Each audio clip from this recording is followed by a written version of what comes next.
Hey everyone, welcome to the Growth Chat by Mailmodo. Today we have someone very special, Jarrett Thomas, and we're going to talk about a very interesting topic today where we are going to discuss personal branding and how Jarrett got 2 million in sales just with the help of personal branding and no cold calls and no cold emails. So Jarrett Thomas comes with more than 10 years of experience in digital sales. He's been VP of sales at an agency and also recently worked as a strategic account manager for Hootsuite. Other than that, he runs his own podcast called More Than a Title, where he has had where he just interviewed amazing folks. So yeah, we're very excited to have him today. Hi, Jared. How are you doing? I'm doing well. Thank you so much for having me, Mancy. It's a pleasure to be here, and I'm looking forward to this conversation. Same here. We're very excited about this, and For sure. yeah, let's see how it goes. I'm sure. I mean, we're gonna learn lot from you because looking at your journey, I mean, it's been so amazing. I can already see it. So yeah, I'm definitely excited for this. Appreciate All it. right, let's get started. Let's start with your journey here, Jared. Uh, you've mentioned that you closed 2 million in sales without any cold calls and emails, and just purely through building your relationships on social media and personal branding. So, would you like love to would you like to highlight how what your journey was like and how it all started? What motivated you? Yeah, For over to you. sure. For sure. Be happy to. So I was in the space for about 11 years, right? So I was like most sales folks, right? You have good years, you have bad years, you have in between years, all the above, right? And I was in a weird place. I had just recently got laid off from a top social listening company, and I was at an agency. It was a 15-person small agency, SEO brand, but really well known in the space. And I'm gonna be honest with you, Manti, I was just tired of sending emails. I was tired of the grind of doing outbound, right? So you send out 1,000 emails, you get 2 meetings back. Out of those 2 meetings, you may close one if you're lucky, but chances are you may not close anything, and the sales cycle was so long. So what I'm thinking in my head is how can I simplify the sales, right? How can I scale this, right? So we're the point where people are excited to talk to me, and if you're excited to talk to me, you'll want to do business with me. So I had a idea. I talked to my sales partner, Lee Gall, shout out to Lee, and we were just really just talking like, let's do something different, right? So I speak to the CEO of the company. I'm like, how are we generating leads? How are we generating referrals and revenue and all that good stuff?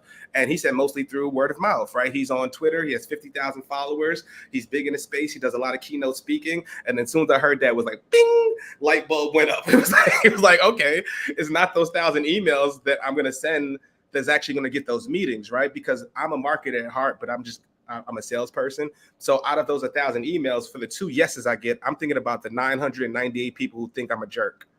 So that's the way my mind goes, right? So every single day, my first week of starting there, me and my partner Lee Gall, we would meet downstairs every single morning. We'd get a cup of coffee, and then we would just blurt out topics. Hey, let's talk about family today. Let's talk about SEO. Let's talk about content. Let's talk about social media. Let's talk about Kobe's passing, whatever it was. And we would just create videos. And then before you know it, in like a 2-3 month span, we started to go get lunch in Manhattan, and then people are recognizing us. We're like, holy crap! Like this is actually something. I thought the views were fake. So I'm like, you see 2,000 views, you're like, nobody really seen it. They just glossed over it or whatever. But we really started to see an impact. And from there, I ended up closing one of my biggest deals in my career. So it was through a referral. Me and the CRO had both had a relationship with the VP, and we end up doing that. But me being on LinkedIn and staying top of mind and posting consistently is what helped me keep top of mind for that customer. And it was all by luck. It was all by luck. So my CEO was on Twitter, and I just randomly went to LinkedIn. So I was like, all right, that's the business place. That's where I have to be. I can't go to Instagram, can't go to Facebook. So let's just try it. But I had no clue that the organic reach was going to be what it was. So we spoke about this off camera. So for everybody listening, the real opportunity in LinkedIn is that it's content deficient platform. So if you want to get your content discovered in any format, it's going to be TikTok and LinkedIn are going to be your two places, right? Because out of 722 million people that are on the platform, only 2% post regularly. So if you really think about that in context, think about the real estate that you have on the feed. That's why you'll see people with 100 followers, 1,000 followers that can generate thousands of likes, thousands of views and things of that nature because nobody's posting. We all think about imposter syndrome. We think about, will anybody like my stuff? Will anybody care? What will my job think of me? All these things that run through our head. And there's no downsides to it, right? So what personal branding is going to afford you is just the opportunity to create leverage for yourself, right? And drive better meetings. I've gotten way better with my sales calls. I've got way more relationships in the space. And then when times get tough, I don't have to ask. It's just, people are outpouring because I give so much that when I do need something, like right now, I'm out of a job, the outpouring on LinkedIn has been insane to me. You know what I mean? So now I'm like, oh wow, like I haven't even put in an application. I've got like 5 interviews this week. And it's like, and so it's those type of things that personal branding really helps you with. But I'll be honest, it was all luck with LinkedIn. I chose it, and thank God I chose it because it changed the course of my career and changed my life. Wow, that's super interesting. Love how how you explain the entire journey. It's amazing. It's brilliant. Thank you. Um, Great. So, you know, so I mean, I've seen that even for your, like, I think even for your podcast, like you started getting like some really cool guests on your podcast. Like there are some big names in the industry that you've spoken to on your podcast. I would love to know how you convince them, and how did you get them to come to these podcasts early in your earlier when you were starting out. Yeah, absolutely. So when we first started, to give you full context, like so when we first started, I started getting traction maybe like November, right before the pandemic. And once the pandemic hit, so after I got my big deal that I closed, the pandemic happened, and then all of my pipeline just disintegrated. It was just like we went from 700,000 in pipe to Jarrett. We don't know what's going to happen. I don't know if I have a job tomorrow. Like we're not doing business. I'm like, oh no, what are we going to do? So I go to the CEO and I'm like, why don't we utilize our notoriety in the space, right? I'm getting good traction on LinkedIn. You're well known in the space. Let's create a podcast and let's just get our ideal customer onto the show and build the relationship. And let's say, if they do like us, if they like the conversation, maybe they'll throw us a bone and throw us some business, and we'll be able to win some deals that way. So when I first started, it was mostly SEO. So I would talk to like good friends of mine, like the SEO at Advanced Order Parts, a lot of different brands, Shopify, things like that. But then I started to get more into the stories and the lessons behind that, because I felt like all of the podcasts do the same thing. Like we talk about tips, tricks, tactics, but I feel like there's more lessons in the story, right? Like, how'd you do it? Like, what made you go after it? What were you thinking when times went bad? Like all of those things that I want to know. And so how I was able to do it is just, one, I leveraged the relationships, me being consistent on LinkedIn made it easier for me to reach out and say, hey, would you do this for me? Would you, come on? It's a 30-minute show, this and the third. But when I got some of the bigger guests, one of my first big guests was Solomon Choi, CEO of 16 Handles. And he's a mentor, a good friend of mine now. And he got on and talked about how he started the business, right? How he came to New York, he had money, he invested in himself, and now he just recently sold the business off and exited the business. And it's just amazing. And from there, I just wanted to talk to more CEOs. I wanted to talk to more leaders. And once I had that, it was just like, what's next? What's next? What's next? And I'll give you a funny story. I think you asked about this offline, but Dave Gerhardt, another good friend, right? He's a great big marketer. If you guys aren't familiar with him, Chris Walker, a lot of others are good dudes. But they get a ton of engagement. They get hundreds of comments per post. They get thousands of views per post. And it was one day, I'm looking at his post. He must have posted like 3 times in a row. And I just ran into his comments and was like, man, you got the NBA Jam Net going on. You're on fire. And I added the picture of the old game. And then he starts commenting on it. And then other people start commenting on it. And then from there, what that did, it lowered, it made me a person. It made me a person. I was able to go into his DM and say, hey, Dave, that was a really cool exchange, man. Look, I'm a big fan of yours. Would love to get you on and just talk marketing. Like, I love this stuff. And then before you know it, it was like, man, sure, dude, let's do it. And here's some dates. And then we just figured it out. And that's how most of them happen, right? So if there's any advice for anybody that I would give on how to get guests, it's just be yourself, because everybody's doing the same thing. We're saying the same comments. This is really provocative. This was thought leading stuff. This was very interesting, insightful, all that good stuff. But sometimes I want to laugh. You know what I mean? It's okay to say the funny joke. It's okay to be yourself. It's okay to say something witty, because at the end of the day, that's what's going to get somebody's attention when you're, boggled down with a ton of content. So be yourself, be creative.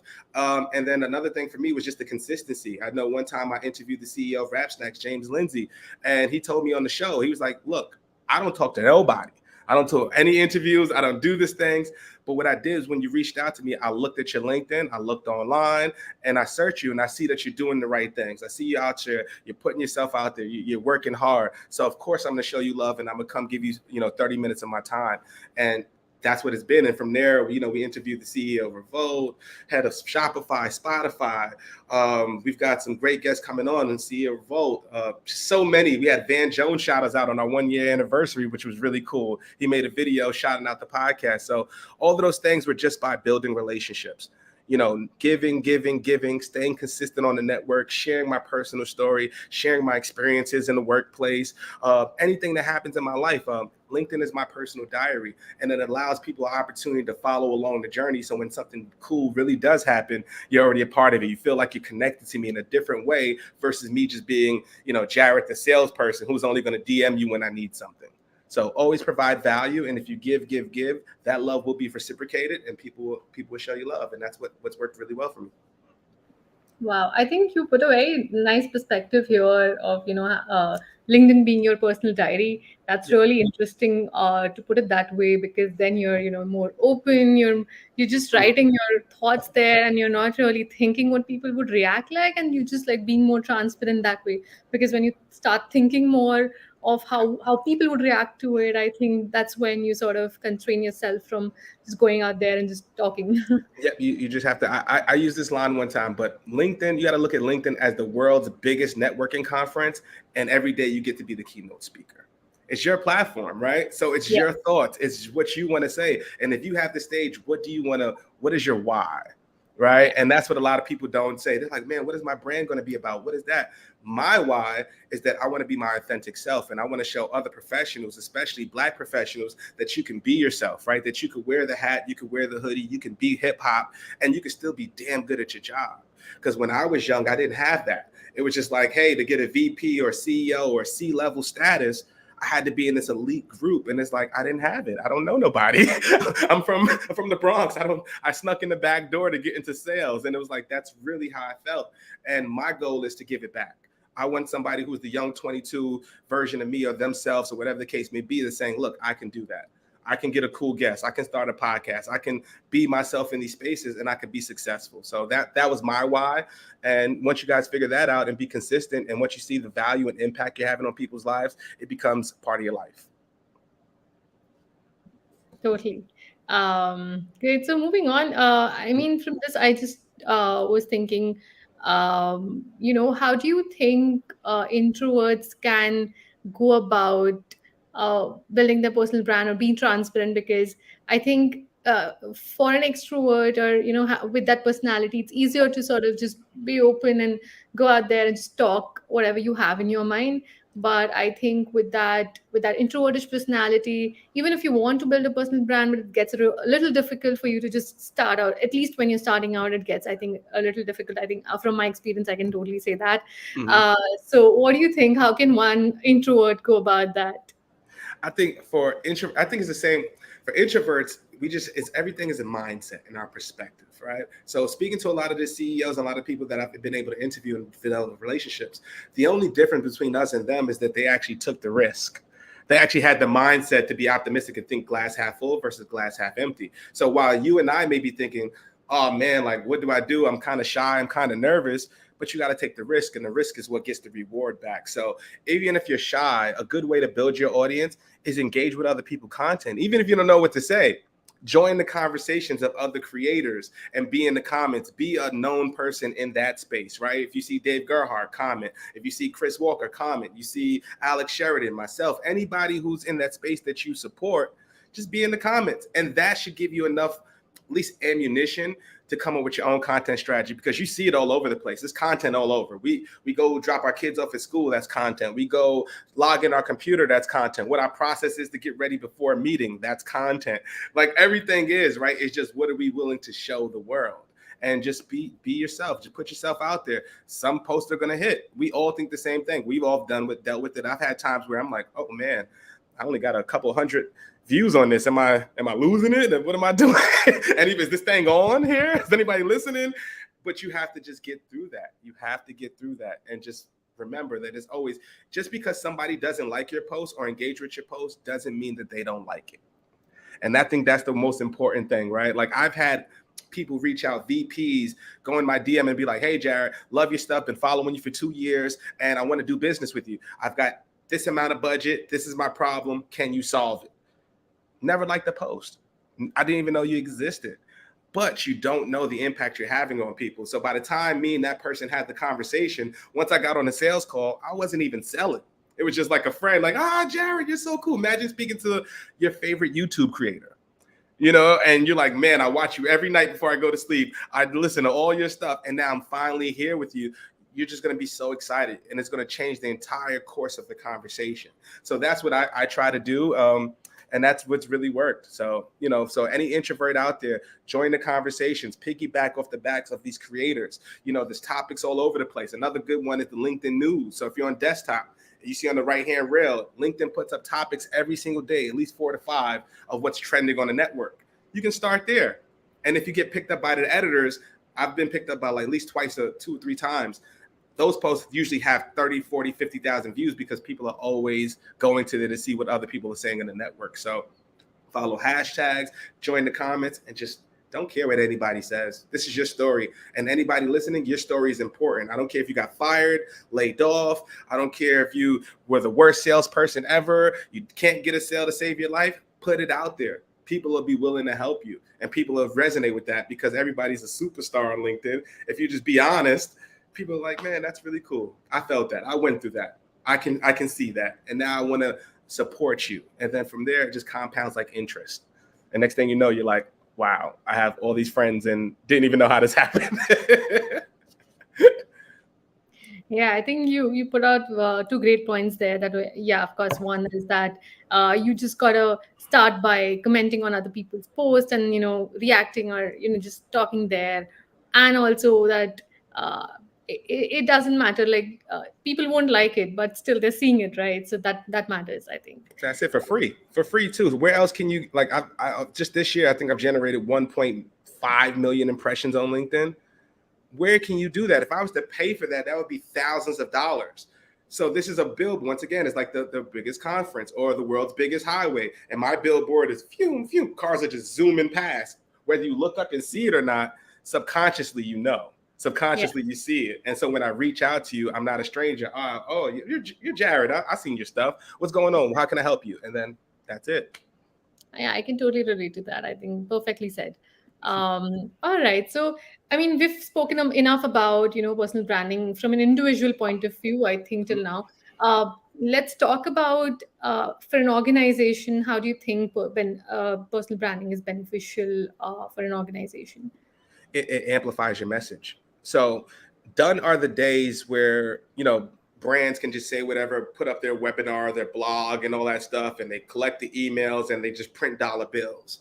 The customer journey has changed dramatically, and the pandemic is a big reason for that. So people are congregating in different spaces. They're congregating in Discord. They're congregating on LinkedIn, Clubhouse, Twitter Spaces. So you have to be where your audience is, right? And you have to cater to that audience. So the value of a branding is that people don't trust the brands no more, right? B2B is boring to boring marketing. We say the same things. It's the same messaging. It's the same tactics, right? Like if I download an ebook from Mailmodo, I'm pretty sure I'm going to get a sales call in 24 to 48 hours from somebody like, hey, I saw you liked it, but I'm not ready to buy yet, right?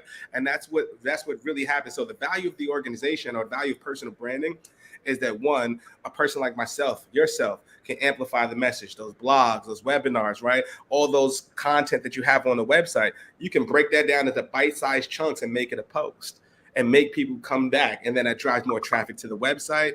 It helps with recruitment. It helps with demos. It helps with registrations, the whole nine. So like, if we go back to my example, right? If I generated 1.5 million impressions, right? Out of those impressions, who came back to the website? Out of those impressions, how many people put in the application and say, wow, the guy has the hat and hoodie on. He seems really cool. I would love to work there because they're letting him be himself. What does that do for the brand, right? Same thing with demos, right? Or how many current customers may see me on this podcast right now and be like, wow, I actually work with them and I'm proud. Or it could be the other way, whatever it works, but at least you know, right? So it helps amplify your message and it helps, really just humanize the brand because that's what you need in B2B. We need to humanize the brand. And we're the frontline marketers. We're the frontline people. I'm in sales. So I'm the one talking to the customer every single day. So you should want me out in these spaces, creating these relationships versus me just sending 1,000 emails, 2,000 emails just to show you activity. Right. So I think there's going to be a huge shift in the way we do sales and B2B marketing, and personal branding is going to be at the forefront. So if you're not developing your brand right now, in 2-3 years from now, it's going to be very hard for you to compete against myself, you, the other people who are putting themselves out there every single day. Right. Because when they reach out with that cold email, like, hey, I've got a service, versus, hey, Dave, it's Jarrett, man. What's up, man? You doing good? How's the family? Everybody's good? Look, I'm having a tough quarter, but I think I've got something that could really work for us. Give me 2 minutes. No problem. And that makes your life much easier, right? It affords you those opportunities and that leverage. So it can help for your personal self. It's going to change your career. It can change your life. It can open up doors and put you in rooms that you weren't privy to before. And then for the organization, it just amplifies. If you have superstar talent, let them be themselves, right? The only thing I would say to anybody, or best advice, and I'm very simple on social media, have fun and don't be stupid. Have fun, don't be stupid, right? Don't talk about things that can get you fired. Don't stay away from like racism, religion, things that are very controversial and things like that. If you want to talk about it, go ahead. But like, just be yourself, man, because it's going to help everybody. It's going to generate traffic. The real question is, as this gets bigger, what are brands going to do to retain those people who keep the personal brand, right? So that's going to be the big thing moving forward. So for anybody listening, if you aren't developing a brand, this is a way for you to get more money. This is a way to leverage yourself. This is a way to differentiate yourself in the marketplace, right? So I can tell you right now, just for me to develop my personal brand, I've made way more commissions. I've developed way more, relationships. And if things like now are currently I'm unemployed, right?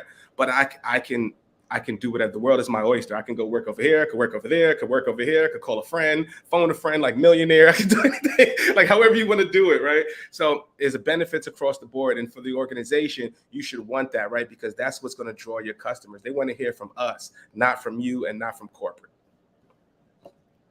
Wow. Yeah, that's perfectly said. So, when it comes to a founder trying to build a personal brand for Mhm. so that you get more reach for your brand, you get more awareness for your brand.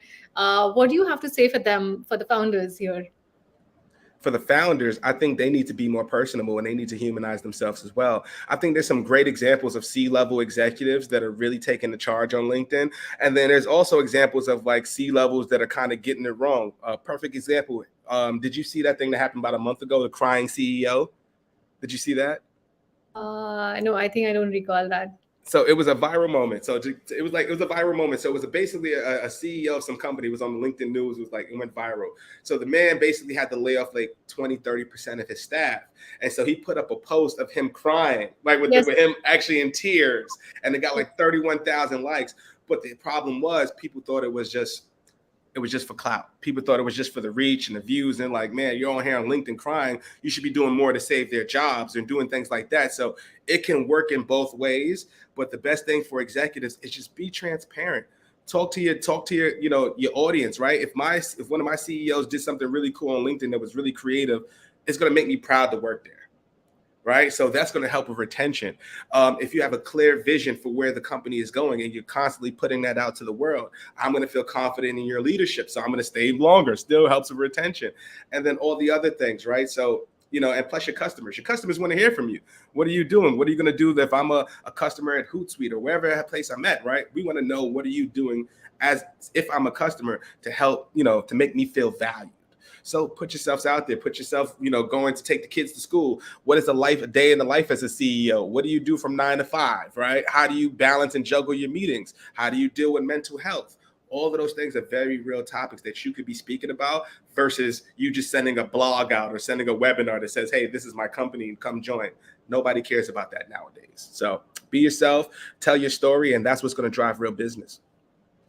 Yeah, I think I totally agree with you there because, yeah, I mean, we do see a lot of founders or even, employees of a company who are trying to build a personal brand. They start by just sharing blogs of their Yep, brand, content from the company. But that I think that's important. Of course, you would want to share that and let people know about what's going on in the organization. But yeah, I think the showing the personal side is really important to build that brand and to build that trust and humanize the brand. Basically, the whole idea is to humanize your brand. So absolutely, I think you have to put your personal side there. for sure. I Totally want to know agree who I'm with working with, right? Everybody wants to know who they're working with, so you. tell them, Exactly. show them, Yeah, and then make it easier for them to make a decision. exactly. Totally agreed. Um, awesome. So let's move on from here and let's talk about LinkedIn as a channel. Mhm. Um, how has your experience been, or have you also like sort of tried out? Sorry, have you tried out different channels as well? Sorry, Um, I'm really no, sorry. yeah, all good. I do have a personal Facebook. I have a personal Instagram. I'm on those heavily, but I look at those channels differently based on the audience, right? So Facebook is going to be my grandma, my mom, my sister. People I know in the neighborhood, people I've worked with in the past. Instagram is the same thing. Versus LinkedIn and TikTok, where I need to dabble in TikTok, but I'm not a video editor, so I'm still kind of up leveling that skill. But LinkedIn is just where it's at. That's where I focus a majority of my time. That's where a majority of my audience is. So I have like 5,000 followers on Facebook, 2,000 on Instagram. I've got 16,000 on LinkedIn. So I put everything there. I don't care what it is. I'm gonna put, yay, my son just graduated high school and was on the honor roll. I'm proud of that. I'm gonna put it up there. You know what I mean? I just did a closed $100,000 deal. I don't care. I'm putting it up there. Somebody ghosted me on a meeting at 8:30 at night. A CEO, right? You didn't reschedule, didn't send me email. Guess what? I'm gonna put it on LinkedIn, right? Because that's rude as hell. I don't like it. And then that realness and that authenticity is what really makes it go. So my experience so far on LinkedIn has been just a wonderful one. I'm gonna be honest with you. I'm not. There are two sides of LinkedIn. I know a lot of people that are getting hate and they get like, a lot of nasty comments, and it's like really two different LinkedIn's. But that hasn't been my experience. It's all been love and support, and you know, creators, collaborating and sharing information, sharing knowledge, and we all just help each other. And I've never seen or experienced anything like that. So once you jump in the water, you'll see people are out there to help you, and people are more than willing to help you. And then once you actually develop that brand, it just makes your life and your career so much easier, and it's so much more fulfilling. Yeah, that's true. Yeah. Yeah, so how has uh, we do talk about the reach or the LinkedIn algorithm, and how sort of sometimes you put links in the comments just so that you get more reach on your post and things like that. Yep. So how do you think that really works, and how has that worked for you? Yeah, so that is a true thing. I'm not sure if they made any algorithm updates lately, because but it's more people posting, so that's why the reach is going down. But essentially, LinkedIn, you got to think about how they monetize. LinkedIn monetizes through ads, right? And people actually staying on their platform. The more eyeballs they get, the more money they receive through the platform. So if you're sharing a link, let's say we're sharing the link to this podcast, and it's taking them to an external platform like YouTube or StreamYard or anywhere else, their algorithm is going to look at that and say, no, no, no. We need to monetize and keep people on here. So what people would do, creators and everything else, would just put them in the comments, and then they would see their reach still kind of be similar to what it normally would be. So I've seen that same experience, but what works best for me is text. So I like to tell stories. So once again, I think it wasn't I told you offline, the story that went viral for me, that kind of gave me the LinkedIn bug, where I was like, whoa, I love this place. I'm staying here forever. All this other stuff was me telling my story about how I got into sales. It was, hey, I was 20 years old. I was working in La Panquid City in Starbucks and BBQ smelling like ribs, and I had my first child on the way. What am I going to do? I was up on Indeed to 2 o'clock in the morning every night putting in applications. Finally, I get somebody to call me and says, come down to the office, let's talk. And then it was for a hospital call center job. And then I ended up going for a digital marketing position. And next thing you know, I'm working in the middle of Manhattan selling display ads. And that was my story. And that's what really happened. But in turn, so many people reached out from all over the world. I had people from Germany, Africa, from the States, Chicago, Philly, Los Angeles, just saying, wow, Jarrett, like I resonate with that. I felt that story. I'm going through the same thing. I'm in transition right now, or I dealt with the same thing. And all those things. And that's who your supporters are. And that's where the real love is. So I'm a text person. Tell your story. Once I told that story, I just realized there was just a lot of different things you can do, and just the reach was insane. Like just having somebody in Germany say they love my story or that I inspired them, and I'm here in the Bronx, 2, 3, 4,000 miles away, which is insane. So you can make a lot of impact, guys. So just tell your story, and that's what's going to happen. More people are going to reach out. More people are going to want to elevate your story and elevate you as a person, and that's when it's bliss. So now I could, like I said, back to that Germany person. If I got a bad quarter, I could reach out to you. And it's people across verticals, across professions, and I'm learning so much. So that's what's been really a cool thing and a cool benefit of it. Interesting. When you talk about that, I mean, what do you think of the content types here? Like, I think you stress a lot upon how you've like always been more like trying to do posts and texts, just putting out text there and just, yeah, posting stuff on LinkedIn. What do you think are the other content types that could really work for people and that you've seen work for either you yourself or, others? Yeah. So video works really well, but I think as we see more creators come onto the platform, the one biggest thing that's going to help you perform well is your creativity. And I'm going to give you a perfect example, right? So towards the end of my tenure at the agency, right? So I did 2 million in sales. I'm at a point where I'm kind of like, I'm burnt out, right? I'm doing a podcast. I'm working 12-hour days. I feel unappreciated. I feel like, hey, you think this is expected, and not really understanding that what I'm doing is kind of outside the realm of my job description, right? So long story short, I quit. So I gave them my 2 weeks notice. I said, end of September is my last day. So I was thinking, I was nervous. What happens, right? What if nobody reaches out? You think you have a good network, but you don't really know until you know. So I jumped out in the water. But what I did was I came up with something creative. I did an NBA free agency type of social media campaign. So for those who are familiar with the NBA, there's a guy called Adrian Wojnarowski. He's the one who announces all the trades and the big signings. If LeBron signs in the Lakers, he's the one announcing it. So I basically photoshopped my picture on Klay Thompson of the Warriors' body. I put the logo of my old company right across the chest of the Warriors. And I basically said, breaking news, Jarrett Thomas is a free agent. Sources tell me he's looking rejuvenated and looking to be a huge part of a championship organization, and yada, yada, yada, more to come. From that one post, I had Google, Amazon, LinkedIn, Hootsuite, all these big brands reach out to me because of the creativity. So I was going to do a whole series. I was going to do, like, once I made that post, I was going to do like me training for sales and stuff. I was going to do push-ups and like do all types of things, like I'm preparing for my next big opportunity. But I couldn't even make it that far because by the time I made that first post, I had so much people reaching out. Long story short, I ended up getting a job at Hootsuite within 2 weeks of me quitting, without sending in one application, all because of that creativity. So guys, there's a lot of opportunities that you could do that. And I'll give you one for sellers. So one thing that you could do to really do creativity, one thing that you could tap into is, if I like your post, somebody from my organization is going to see your post and get visibility, right? So like my first connection, second connections are going to see your post if I like this podcast, right? So one day I was trying to target Nike. So what I did was I did some research about content marketing and how they started the business. There was a co-founder, I think his name was Brill Bratton. Forgive me if I'm wrong with the name, so it's been a while. So basically he created a book called Jogging.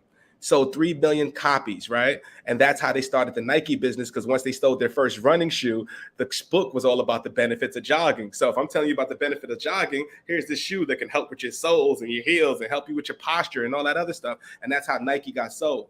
But that was an early iteration of content marketing. But what I did is I told that story, told the results, and told what actually happened, how effective it was, and I tagged Nike. What happened was I had people from Nike actually like the post and say how cool it was. So now when they like the post, I get visibility into their entire organization. So I don't know if the VP's looking. Now I go to who's viewing my profile. I see SEOs, I see digital marketers, content marketing people, all from that organization, right? So if you use your creativity, I say all that to say, if you use your creativity, you can use it to drive sales. You can do so many different things if you know the algorithm and know how it's going to work, and use it to your favor to get visibility with these big Fortune 1000 companies. I think, yeah, that's a very good idea for. I mean, that's a very good uh, tip there for all the people who are trying to do sales there with, through personal branding or through just building relationships here. So yeah, that's a really good tip, and a very good example of how you got people from Nike to sort of uh, get attention on your post and stuff like that. It's amazing. It's Appreciate it. really something that we really look out for, right? Like when we are doing stuff. I mean, yeah, it's really valuable. Exactly. um Possibilities are endless. So that for anybody listening, possibilities are endless. I didn't close the deal with Nike, but guess what? If I had sent some emails afterwards that are very targeted, that were like, "Hey, this is what I was trying to do for that one," I probably would have gotten a response, right? So what I only wanted to do was just be on their radar.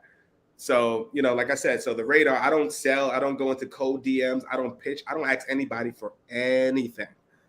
I just give, and people will just reach out to me. And that's how I judge the impact of what I do. It's not based on the engagement, the followers, the likes. It's how many DMs I'm getting. How many kind words am I getting this week? How many people want to actually go to a restaurant and link up because they're in New York this week, or things like that. That's how I judge my success, and that's how that's where relationships and opportunities come from. Yeah, right. Perfectly said.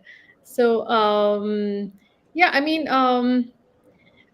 so I think in this chat we obviously talked a lot about how consistency is really important. I think that's what we consistently Absolutely. try to keep saying, that for having that, for building that personal brand, yeah, I mean, you need to be consistent with your content and with your just be out there and just commenting on people's posts or just putting a post or whatever. Just we need to be consistent with that. So, Yeah. what's your like how do you like how does one be consistent with that? How have you tried to like maintain that consistency here and just made sure that you're posting every day or every two days, or yeah, I Yeah. mean, I'll be honest with you. I have when I first started, I had no rhyme or reason. So when it comes to consistency, I just do everything from the heart. So I'm be honest with you. If I think of something at 9 o'clock at night, I'm gonna post it. Like for instance, like I said, with the CEO ghosting me at an 8:30 call. So instead of me putting my kids to bed, I'm sitting there in front of a Zoom call waiting for us, and then you just ghost me. So I post it. So anything how I'm feeling, whether it's 2 o'clock, 1 o'clock, 3 o'clock, whatever the case may be, I post it. Right. Like same thing with that story I just told you that went viral. I literally made that post in 5 minutes because somebody reminded me of the story. So I'm like, and I end up telling that story on a sales call, and I'm like, okay, let me just post it. And then next thing you know, it has 50, 60,000 views, right? So good content is going to perform regardless. So I don't want people to think that, hey, I have to be up here every day. I have to be up here every day. If you don't have nothing to say, it's okay. You don't have to. It's okay. But what you want to do is just show up consistently enough where people just know who you are. You know what I mean? And then obviously, the more time and work you put into it, it's kind of like working out. If I work out 2 times a day, I'm going to probably be pretty big by the summertime, right? If I do a couple of push-ups, I'm going to see gradual increases. And it's the same thing. So don't worry too much about consistency. I didn't have a rhyme or reason. I was just posting what I felt and what I felt in my heart. And then it just luckily took off for me because people know I'm a genuine person. So it can be that way for you. It may not work for you. But as far as consistency, just be up. Do whatever you feel is best, right? And that's what's going to work. People know when you have an ulterior motive. People know when you're trying to sell something. People know when you're trying to bait and switch. People can sniff that out. People are very smart. So I just tell what it is. I feel how it is. If you like it, cool. Guess what? If I get 16 likes on this post and I get 2,000 tomorrow, doesn't change who I am. Doesn't change my philosophy. Doesn't change my perspective. Any of that stuff. So you always get a shot. You always get a shot to shoot again tomorrow. So don't think about those results. Don't think about engagement and vanity metrics.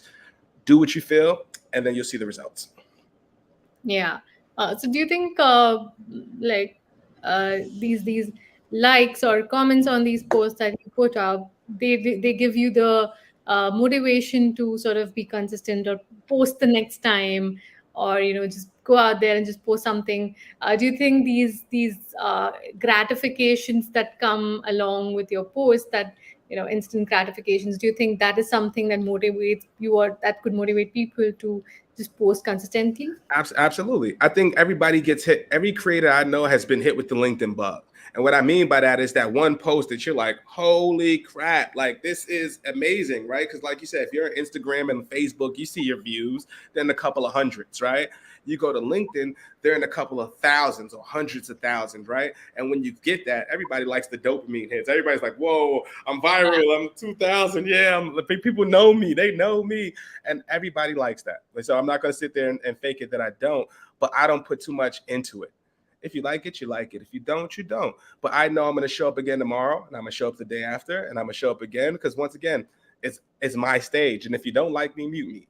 But as long as you're here, my thing is going to be, I have to show up to make impact, right? And if I can tell my story, and if I don't tell my story, nobody is anyway. So I might as well say it. And I've got enough interesting stories throughout my career that I've experienced that I just want to give back. Somebody can learn from it. If not, I don't make any money off of it. At least you can learn from it. And if you see me in the streets, or if you see me when I make an email, if you see me when I DM you, or whatever the case may be, I'm not a stranger. So yes, that definitely helps, but don't make that your focus. Always go back to your why. Always go back to that why for yourself.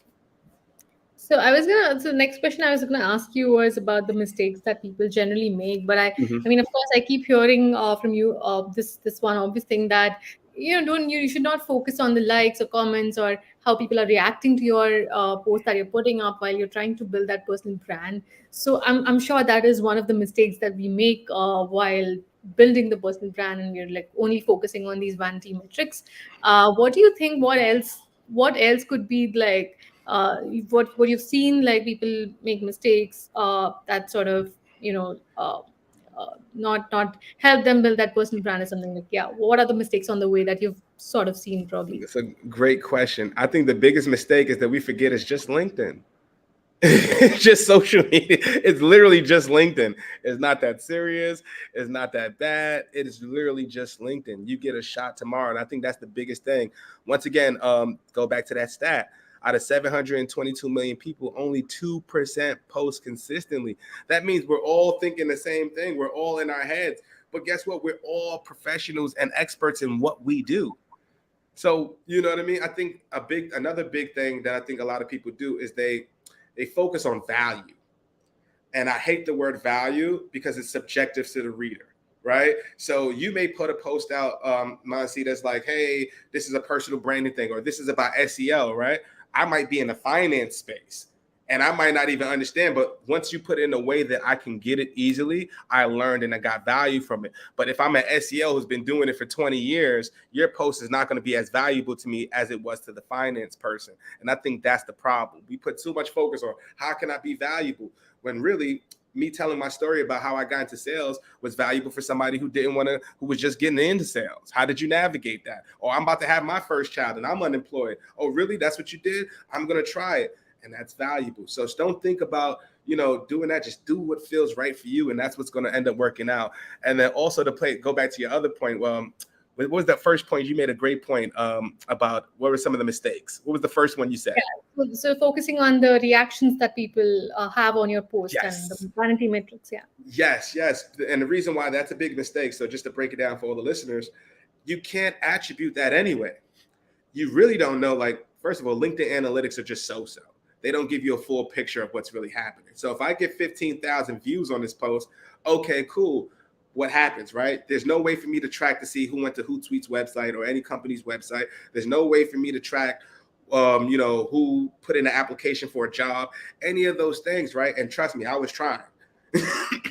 But the truth is that it's a customer, like people are not going to click on a link just to satisfy you and give you some attribution, right? So don't care about that. So that's why I measure myself on the impact. I try to have the best content I can have. I try to be the best version of myself. I try to make my podcast unique. I try to do different things to differentiate myself in the marketplace. And I think that's really what you can do. And most people just focus on, likes. Yes, they're good because they afford you more opportunities and conversations, especially if you're your own business. But me, I'm an account manager. I don't even have to focus on outbound sales. So I don't care.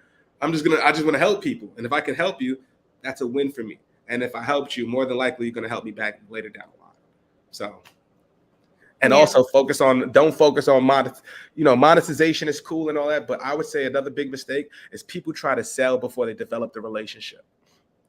We sell. I think we all have done it before, right? Where you connect with somebody, it's like, hey, John, and Jarrett, and I got this, and and you're like, whoa, like slow down. I think we've all done that, right? What I've seen the big shift is when I stopped doing that. I'll connect with somebody and say, a good example was I was talking to a VP. Her last name was Thomas. So I'm like, hey, cuzzo, when's the barbecue? Like when we linking up? Like, what's up? And she just started bursting out laughing, like LOL, LOL, LOL. Like nobody's ever came to my DM like that. But guess what? That's me. I'm gonna say something funny. That's who my personality is, right? But I stood out. I'm pretty sure she had 5, 6, 7, 8 other DMs that were left on red. But the fact that I was willing to go outside the box and just say, hey, cuzzo, is something that we could both laugh and resonate with because we have the same last name. And now I'm in a meeting about sales. So differentiate yourself, build those relationships. And that's what it could be as simple as that, guys. So don't overthink it. It could be as simple as that. Yeah. Just And it might not even close you, and it might not even close a sale for you. I mean, you might just build a good relationship and you might just have a call with them, and they might not be interested in the product. But I think it's all about the long term relations that you build with them. And they could help you in some way, you could help them in some way. And yeah, I think for that's what sure. more than selling your product Yeah, then. remember back in the day, like even like 7, 8, 9 years ago, right? I remember going on interviews and they'd be like, well, what is your book of business and who have you sold into and what are your relationships like? Remember they used to ask that on interviews. It is the same thing. 5 years from now, your LinkedIn is going to be your resume. The people who comment on your experience, the people who, give you recommendations, how many followers you have, all of that stuff is going to matter. So you might as well start on it now, right? And like you said, if it doesn't close, that's totally fine, right? Like for instance, like my mentor is he was VP of BET, he ran Spotify, all the whole nine, right? I worked for a social media company. I could have easily tried to sell my friend. Why would I do that? I'd rather, have our kids meet each other. And now guess what? I don't even have to sell you. You're going to throw me a deal when the time is right. So you don't have to do that. So like, don't think of everything as a sale. The relationship is bigger than the sale. And guess what? If you don't sell in that one time, if you just had a conversation that led to nothing, you're still honing your skills. You're still getting a benefit out of it. You're still getting a friend. You still might get a coffee, a beer, or lunch someday. Like, just think of it that way. Don't think about sell so much. If you want instant gratification, this LinkedIn stuff is never going to work for you. This is the long game. And it's for a long game for a reason. It might take you 2 years, 3 years, 4 years.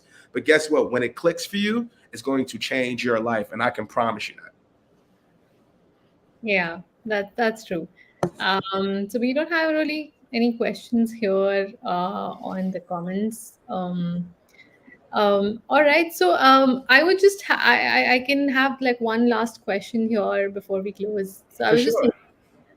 thinking, we've talked a lot about LinkedIn being a very important channel for personal branding, and especially with your experience. But in the beginning, you also mentioned TikTok. So have you tried TikTok for your personal branding? I haven't yet, because like I'm not a video editor. So what I'm gonna do is I'm gonna use it for my podcast strategy. So basically, all of my clips, I'm just gonna create a podcast page over there and just put the clips out periodically. Just try to work on the growth strategy from there. But that's where it's at. It's a content discovery platform. Like I've heard so many. Like for instance, I've listened to a podcast the other day where it was a big independent artist, Russ. He sells millions of records. He's saying that he's actually finding artists through TikTok. You know what I mean? That have 10 followers, 20 followers. Why? Because we're all not on it yet, right? What did we think when we first started TikTok? This is for the kids. This is from, Gen Z. And, this is for my kid and all that. Like, I feel I'm too grown for a TikTok. But guess what? We're all going back and right now, like, whoa, TikTok is a huge opportunity. We need to be on there. We need to be doing this. They knew that 2 years ago, right? So I would say TikTok is where LinkedIn was maybe 3, 4 years ago. And 3, 4 years from now, it's only going to get bigger. It's going to basically control the culture. It's going to control how we do sales. It's going to control the way we do outreach. It's going to control the way we consume content, all of those things. So you need to be on those two platforms and just develop your strategy and build, like I said, build that momentum from there. Those are going to be the only two platforms where you can have 10 followers and get 1 million views. The only two platforms. If you guys know another one, let me know. DM me, put it in the comments, do something, because I'll be there. But those are the two places. Absolutely, I can tell you from experience that that's where it's at. Yeah, I think so. I mean, do you think especially in the US, in India for sure. I think we don't really use TikTok here. We don't really have that. Yeah.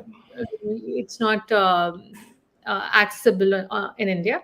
So, Okay. what do you think in the US? Is the audience really there? I mean, uh, is the only, like, even I have this preassumption that it's just only about the Gen Zs who are there and it's the kids who are there. So, what do you think? I mean, No, they're there. yeah, They're I there. mean, It's just most people only watch it. So it's like people that go there for different reasons, right? They'll go there for the hip hop dance. They'll go there for cooking lessons. You'll find somebody cooking Oreos with some other stuff. You're like, whoa, I never thought of that. I'm gonna try it. Like all those different things. Stock advice is so many different applications across verticals. And for B2B, it's a way to make your brand funny. It's a way to make that demo call like with more creativity. It's a way to show off your product in a way that's like, oh, I never knew that. Oh, I never knew that, which goes back to that content discovery. If you form content that shows your audience or show your product in a different manner versus the same monadical stuff that just goes on every single day, then you're going to win. And the brands on there right now, like Duolingo and all the other ones that are getting million views, I'm pretty sure there's a clear correlation to uptick in revenue and sales based on what they're doing from that platform. I would almost bet the house on it. So for any leaders right now that are thinking about TikTok or thinking about dabbling, it's just another channel to amplify your message. That's what all these are. And then once you get some traction on one, you double down. You start on more, right? If I'm a business right now, the two things I'm focusing on is video content. I'm getting a videographer. I'm getting somebody to edit. I'm getting a content specialist. I'm getting somebody who can write and create copy. And then I'm just focusing on social media, because if you do this thing right, you can compete. It levels the playing field with these bigger competitors, right? If you're a small business selling pickles, you're competing with Procter and Gamble or soap or whatever. You're competing against Dove. How can you compete against Dove? By being more creative. How can you and I compete with the CEOs that are millionaires? Being more creative, telling our story. And it's the same concept. So they're definitely there. I would say LinkedIn for you guys in India is huge. Huge untapped potential out there, especially in the tech sector. So if I was you guys, I would be on it every single day, just telling a story. This is how I got into tech. This is how I'm penetrating the US market. This is how I'm making exponentially more money. This is how I'm generating revenue, leads. Just give the game out, give the playbook. Don't hoard the information. yeah, we're definitely leveraging LinkedIn as much as we can, definitely. And I think with your advice, I think we'll have more motivation to do these things for sure. Yeah. So yeah, I think we have a question here. For a brand's social profile, is it a good idea to humanize the brand and interact like a person and not a brand? Any great examples? It depends, right? So like for a brand, like for instance, like I'm trying to think what's a good brand that does it really well. Matter of fact, Wendy's. Wendy's is a perfect example. So if you guys know about the clapbacks and all that stuff that happens on Wendy's, right? There's an actual day where Wendy's is just roasting people and it generates traffic and impressions, right? That's humanizing the brand. That's them saying stuff that you're like, holy crap, I would say that. Oh man, that was really funny. That was really witty. They're not selling you a burger. And it's once again, it's kind of like what we were just talking about, how you're not going into the sale, but you're trying to lead them in other ways. You're getting that engagement that will eventually lead to a sale. So now if you read that roast and it made me laugh and they're talking about Arby's at 12 o'clock at night when I'm looking for, a drive-through, and when I see Wendy's, more than likely I'm going to go there because I remember that damn roast. So it's a benefit to both, right? Depends on what your brand is, right? So if your brand is, it could be a shoe store, it could be anything. You should humanize it, because nowadays people want to know what you stand for, whether it's politics, whether it's this. Like, remember when Trump was up for re-election and stuff like that? People want to know what side you stand on. So you have to pick a side. It's no longer the days where you could just print money. So humanize the brand. What are my values? What do we stand for? What do we want to go after? What's our audience? And then go for it. And then dare to be different. Dare Yeah. to be different. Look at what your competitors are doing. Do a social media content on your top 5 competitors and see what they're not doing or what they're doing to be successful, and then craft your strategy from that. Yeah, I think when it comes to B2B, I think Gong is a very good example there Absolutely. when it comes to humanizing the brand. Yeah, they do Absolutely. it well. I think they utilize personal branding the best. And I actually, if you guys, if you guys want to, it's on my page on Jarrett Thomas LinkedIn. So I interviewed the CMO of Gong, Udi Ledegor. Good dude. And I asked him the same question. Like, I feel like the janitors, the SDRs, everybody has a personal brand. And essentially, they have a template and they give you the resources to help you develop your personal brand. And if you don't want to, that's totally fine. But they get the value of everybody having a voice.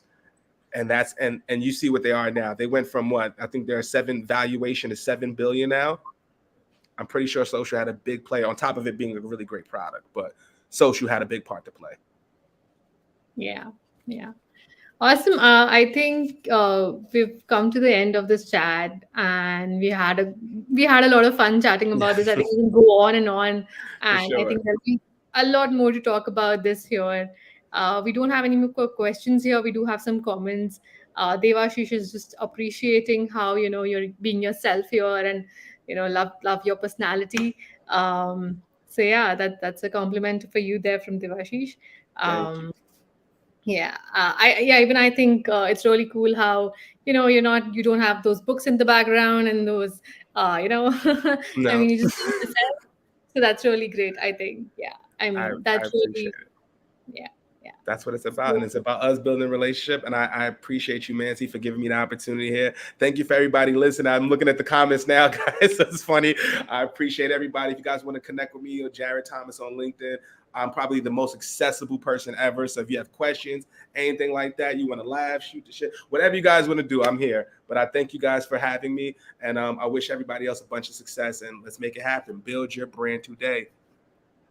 yeah, thanks so much, Jared. Thank you for being here and sharing these awesome insights with us. It was amazing. It was a lot of fun. Thanks, and yeah, see you again sometime. See you soon. Okay. Take care, everybody.